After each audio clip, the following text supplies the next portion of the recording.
ونێستا لە کتێبخانەی سەید ئەحمەد ملارانیە لێرە گروپی ژنان و کچانی ڕانیە کەمپەینی کۆمەک و هاوکاری بۆ لێقەوماوانی چەمچەماڵ ڕایانگەیاندووە. لەگەڵم من با بزانین ئەم هەڵمەتە یاخود ئەم کەمپەینە چۆنیەوە، هەروەها تاکو ئێستا خەڵک چۆن بەشداری تێدا دەکاتن.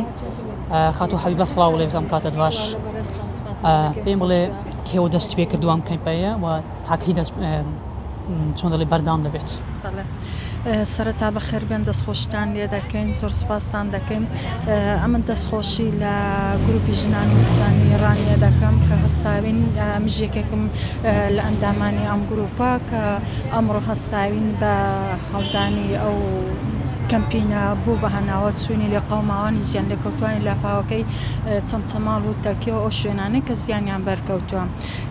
لە کتێبخانەی گشتی سەید ئیسماعیل ئەو کەمپینەمان ڕاگەیاندووە، داوا لە هەموو خێرخوازان و لە هەموو دەستڕۆشتوانی شارەکە دەکەین کە بێن بە هانامانەوە بۆیە ئێمەش بتوانین ئەوەندێک کە لە تواناماندا هەبێ هاوکاری و کۆمەکی خۆمان بگەێنین بە زیان لێکەوتووە.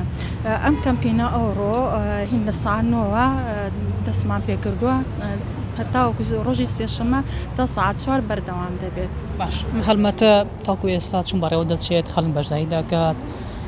بەشداریکردنی خەڵک تا ئێستا چوونە لە چ ئاستێکدا؟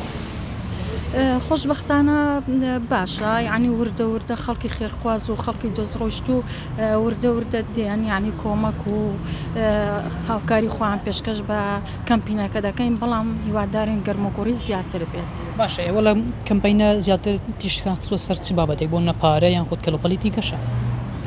واللهی ئەوانەی کە خۆیان دێن بۆ خۆیان، ئێمە یعنی فراوانە بە شێوەیەکی فراوانە، هەم پارە، هەم کەلوپەلی ناوماڵ، هەم سوتەمەنی، هەموو پێویستیانە کە پێویستن لە هەر ماڵێکدا کە هەبێت.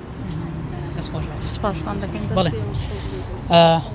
دەمی باسڵاو بکەم ئەوەی لێرە دەبینم ئەمە کەمپەینی ژان و کچانی ڕانیەیە کە کەمپەینێکیان ڕاگەیاندەوە بۆ کۆمەککردنی یاخود هاوکاریکردنی لە قەومانی چەمچەماڵ. جا لە سنووری ئیدارە پەڕین بە شێوەیەکی گشتی ئەتوانم بڵێم لە سنووری قەزای پشدەرەوە تا دەکاتە سەر و چاوە هاوڵاتیان کەمپەینیان ڕاگەیاندووە لە شەقام و لە کوچە کۆڵانەکانیشدا هەر کەسە بوون چەند کۆمەڵە گەنجی یاخود ئافرەتان جەرفێکیان بەدەستەوە گرتووە و پارە و هەرچی کەلۆپەلی دیکەشە کۆ دەکەنەوە بۆ لێ قەوماوانی چەمچەماڵ.